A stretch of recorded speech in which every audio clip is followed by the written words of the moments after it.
Good morning. The year is 2040. Just waking up here in what we've come to call Green Island. Look outside. This quiet. This stillness in the air. It's hard to believe this is the same place my parents grew up in. I've seen old photos, heard stories about the constant roar of engines, the haze that used to hang over everything. That world feels generations away now. It's not perfect. No world is.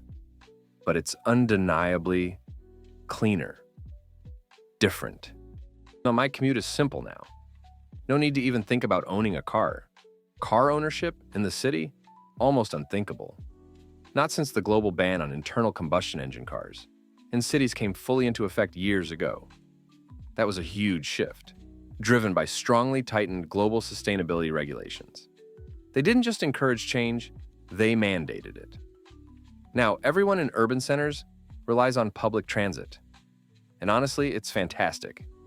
Usage of public transportation has strongly increased, and the systems are incredibly efficient. These aren't the crowded, unreliable trains of the past. This is autonomous transit, level 4/5. Widely allowed, the tech is seamless. It feels safe, intuitive. This level of automation became possible because of revolutionary AI development, which itself saw strong growth alongside automation in production. It's amazing how fast that technology advanced, enabling everything from these vehicles, navigating complex routes, to the systems managing the entire network. It makes getting around so much easier, so much more sustainable. This shift wasn't just about banning things, it was about changing our relationship with the environment. The gap between environmental awareness and behavior has significantly narrowed. People knew we needed to change, but it was hard when the unsustainable options were cheaper or easier.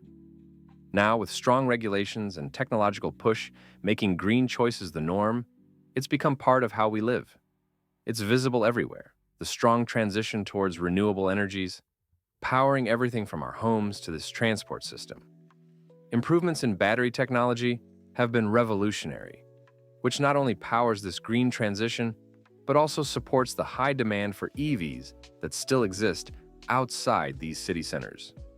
That demand, coupled with the regulations, really spurred the battery tech breakthroughs we see today. Longer ranges, faster charging, more sustainable materials. My work is tied into the supply chain, which is fascinating but also challenging. We've seen strong growth in automation across industries, especially in manufacturing critical components like batteries and electronics for the new sustainable tech. Revolutionary AI development is key to managing these complex automated systems. But the logistics, that's where things get tricky. The world feels a bit smaller now, not in a globalized sense, but geographically. International free trade has decreased significantly. That decision had ripple effects. It meant supply chain vulnerability significantly worsened. Getting raw materials? It's instable. We're constantly navigating disruptions. Sourcing components that used to be readily available from overseas now requires complex workarounds, or we have to find local substitutes, which isn't always easy. This decrease in free trade changed the market too. For years, we had fierce competition from Chinese OEMs, driving prices down. But with decreased trade, their competition has stagnated, limiting import volumes. This had a curious effect on the automotive market. It led to the elimination of price warfare. Prices are more stable, predictable, but perhaps there's less consumer choice than before. Economically, this decreased trade also meant weak growth in emerging countries, which is a constant global concern. So, life in Green Island in 2040. It's a world where strongly tightened global sustainability regulations reshaped everything, enabling a strong transition towards renewable energies and pushing technology like revolutionary battery improvements and AI to create systems like the autonomous transit we rely on. We banned the old cars from our cities and saw the significance of car ownership fade here. All of this worked towards a major goal.